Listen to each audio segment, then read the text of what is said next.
Do you have all the money you need to get through this tough period? Absolutely. Salut tout le monde, c'est Xavier, bienvenue sur Watch Mojo français. Aujourd'hui, on va se pencher sur les entreprises qui sont tombées en disgrâce à cause de dirigeants qui n'ont pas su s'adapter, qui ont commis des erreurs commerciales ou qui ont terni la marque avec des scandales. Carly Fiorina deciding to go after Compaq, that was a very controversial strategy. Numéro 10, Toys R Us.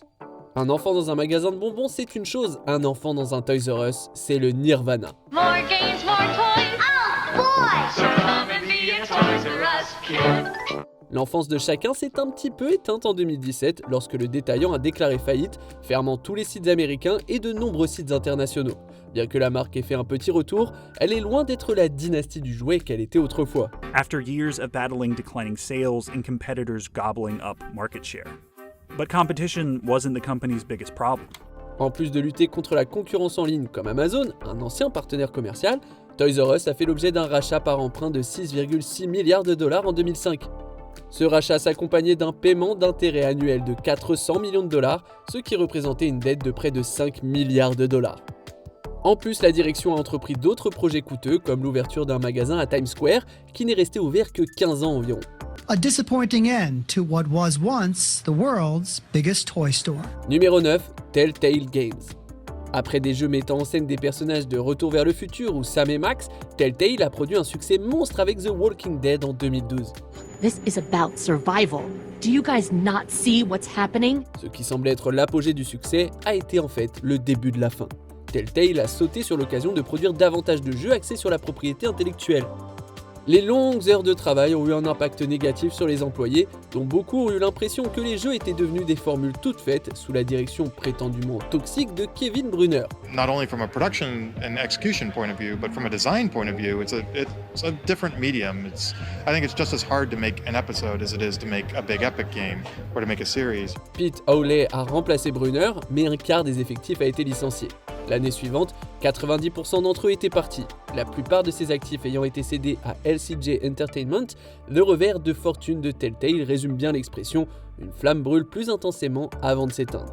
These are the skills you need to succeed when the whole ecosystem is upheaving. So I give us a good chance of coming out of the other end of the upheaval in a good place. Numéro 8, Bed Bath & Beyond. Ce détaillant américain a subi le même sort que plusieurs autres qui ne se sont pas modernisés. I mean, that's a real dog bites man story. This company spent the last 5 years trying and failing to get its act together. Alors que de plus en plus de consommateurs adoptaient la commodité des achats en ligne, le modèle d'entreprise du PDG Steven Temares était considéré comme démodé et il a été poussé à démissionner en 2019. Sous la nouvelle direction de Mark Tritton, l'entreprise a remplacé les marques populaires par des marques de distributeurs, l'entreprise s'efforçant de rattraper la concurrence. We actually had the physical data of customers coming to us in-store and online, and we not being able to meet them. La réduction des coupons a aliéné les clients fidèles. Au milieu d'autres erreurs financières, sans parler de la pandémie, Tritton s'est retiré en 2022. Sue Gove a pris la relève peu avant que la chaîne ne déclare faillite l'année suivante. Le nom Bed Bath & Beyond est tombé sous contrôle d'Overstock.com, qui l'a rebaptisé Beyond Inc. BedBathAndBeyond.com is back. Overstock bought the name from Bed Bath & Beyond when they went out of business for $21 million. Numéro 7, WorldCom. À son apogée, WorldCom ne rivalisait qu'avec AT&T dans le secteur des télécommunications longue distance. WorldCom, the leader in globally managed VPN solutions on the world's most scalable global IP network. WorldCom. Après avoir fusionné avec MCI en 1997 pour un montant sans précédent de 37 milliards de dollars, la marque pouvait sembler trop grande pour échouer. L'illusion du succès a commencé à s'effriter en 1999. Une fusion avec Sprint a échoué sous la surveillance de Bernard Ebers, mais le cofondateur et PDG a tout tenté pour préserver le cours de l'action de l'entreprise. WorldCom, a telecom giant destroyed by a massive accounting fraud. Au cours des 3 années suivantes, un audit interne a révélé que 11 milliards de dollars n'avaient pas été correctement comptabilisés. Ebers a été reconnu coupable de fraude et de complot et condamné à une peine de 25 ans de prison. Il est décédé peu après sa sortie de prison. Ebers was released from prison in late December after serving 13 years of a sentence for a massive accounting fraud. Entre-temps, WorldCom a déposé son bilan avant d'être racheté par Verizon. Numéro 7, Hewlett Packard. Bien avant Apple ou Microsoft, il y avait 2 ingénieurs dans un garage, Bill Hewlett et David Packard. Ce duo a jeté les bases d'une entreprise technologique qui allait perdurer pendant plus de 80 piges. It's a great mix of humanity and AI all in one to unlock new potential. La descente aux enfers de Hewlett-Packard a sans doute commencé au tournant du siècle. Alors que l'entreprise était déjà en difficulté, Carly Fiorina, nouvellement nommé PDG, a cherché à fusionner avec Compaq. Really, when you go back all the way to Carly Fiorina and the decision for HP to merge with Compaq, that was one of those mega mergers that really didn't pan out that well. Bien que Hewlett-Packard soit devenue la plus grande entreprise d'ordinateurs personnels, la fusion n'a pas été aussi rentable qu'on l'espérait, conduisant à la démission forcée de Fiorina en 2005. Au cours de la décennie suivante, Hewlett-Packard a connu une rotation de PDG. Après des années de mauvaise gestion, l'entreprise s'est finalement scindée en deux. Hewlett-Packard Enterprise et HP Inc. ont été fondés en 2015. Hewlett-Packard announced job cuts of up to 30,000 today. The cuts will come from the enterprise business, which is being created as a spin-off from Hewlett-Packard in November. After that, HP Inc. will handle the printer and PC side of the company. Hewlett-Packard Enterprise will focus on business software and services. Numéro 5, BlackBerry. En un clin d'œil, ce qui était considéré comme révolutionnaire peut devenir obsolète. À l'aube du 21e siècle, BlackBerry s'est imposé comme le smartphone. For much of the mid to late 2000s, Research in Motion's BlackBerry was the most popular smartphone brand in the US, and it wasn't close. L'appareil se distinguait par son clavier lisse, qui attirait les utilisateurs à chaque clic. Bien que le clavier ait d'abord été un argument de vente, il a également marqué la chute de BlackBerry avec l'arrivée de l'iPhone d'Apple. Apple a remplacé le clavier physique par un écran tactile, une innovation que Mike Lazaridis, cofondateur de BlackBerry, a mis du temps à accueillir. But the iPhone didn't kill BlackBerry immediately. It just signed its death warrant. Même après avoir pris le train des écrans tactiles, les produits de BlackBerry étaient généralement considérés comme dépassés par rapport à Apple et Android. Alors que ces deux titans continuaient à aller de l'avant, BlackBerry restait toujours à la traîne avant de disparaître inévitablement en 2022. And in fact, we supported our devices for many years after we announced the exit of us manufacturing and designing our own smartphones. And now, over the last number of years, have fully transitioned into the enterprise and the foundational IoT software space. Numéro 4, Blockbuster. Pendant des décennies, il était difficile d'imaginer un monde sans Blockbuster ou sans Video Club. Blockbuster Video! Wow, what a difference! Avec l'essor du streaming, Blockbuster était cependant destiné à s'adapter ou à mourir. Blockbuster a proposé des locations de DVD en ligne et un service de streaming, mais à ce stade, Netflix était fermement imposé comme le roi. Blockbuster a scellé son destin en 2000 lorsque le PDG de l'époque, John Antioco, a refusé une offre d'achat de $50 millions par Netflix. Having passed on an opportunity to buy Netflix for $50 million, Blockbuster teamed up with Enron to create a video-on-demand service. Sous la direction de son successeur, James Keyes, Blockbuster a déclaré faillite. Dish Network a racheté l'entreprise et Michael Kelly a été nommé PDG, mais l'investissement n'est pas rentable. Si Blockbuster était un navire en perdition, je ne pense pas que son dernier emplacement dans l'Oregon soit la bouée de sauvetage. In downtown Bend, Oregon, you can find the last Blockbuster on Earth. Numéro 3, la société Weinstein. Le nom de Weinstein était autrefois synonyme de cinéma de prestige.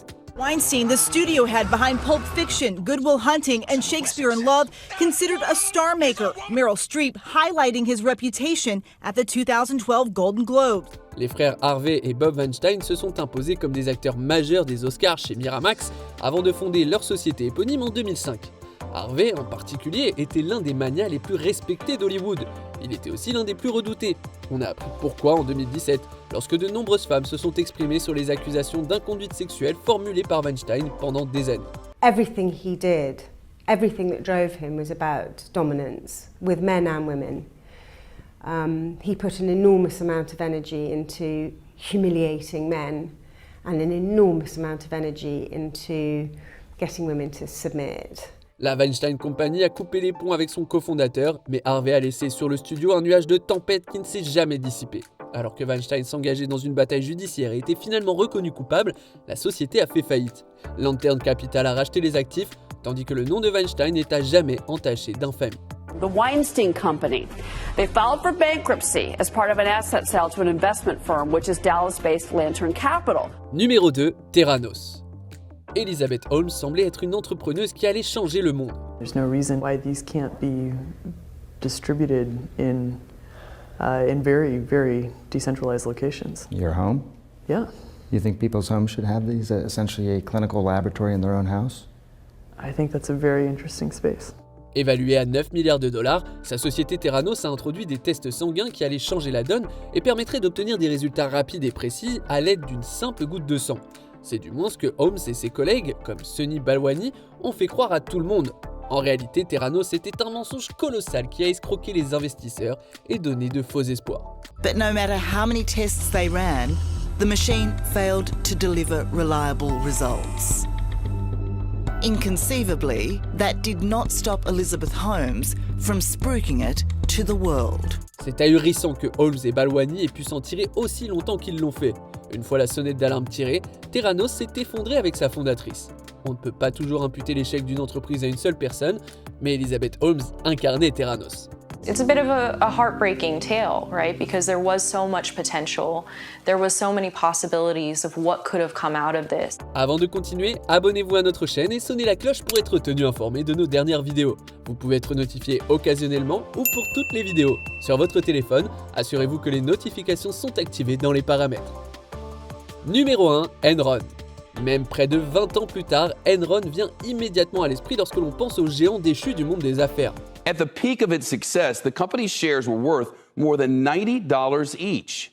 But just before Enron filed for Chapter 11, they traded at 26 cents. La chute d'Enron a laissé une empreinte si durable qu'il est difficile de se souvenir de son ascension. C'est peut-être parce que cette société d'énergie était loin d'être aussi prospère que les dirigeants l'ont fait croire aux investisseurs. Grâce à des lacunes comptables, des partenariats hors bilan et d'autres tactiques trompeuses, Enron a réussi à dissimuler des milliards de dettes avant que ce volcan de mensonges n'entre finalement en éruption. And almost 5 years of earnings had to be restated, exposing a company that was, well, not as flush and financially sound as investors had thought. Kenneth Lay, Jeffrey Skilling et Andrew Fastow ne sont que quelques-uns des dirigeants qui ont conduit l'entreprise en disgrâce à la faillite en 2001. Tous ces noms ont fait l'objet de poursuites judiciaires, alors qu'Enron est officiellement décédé en 2007.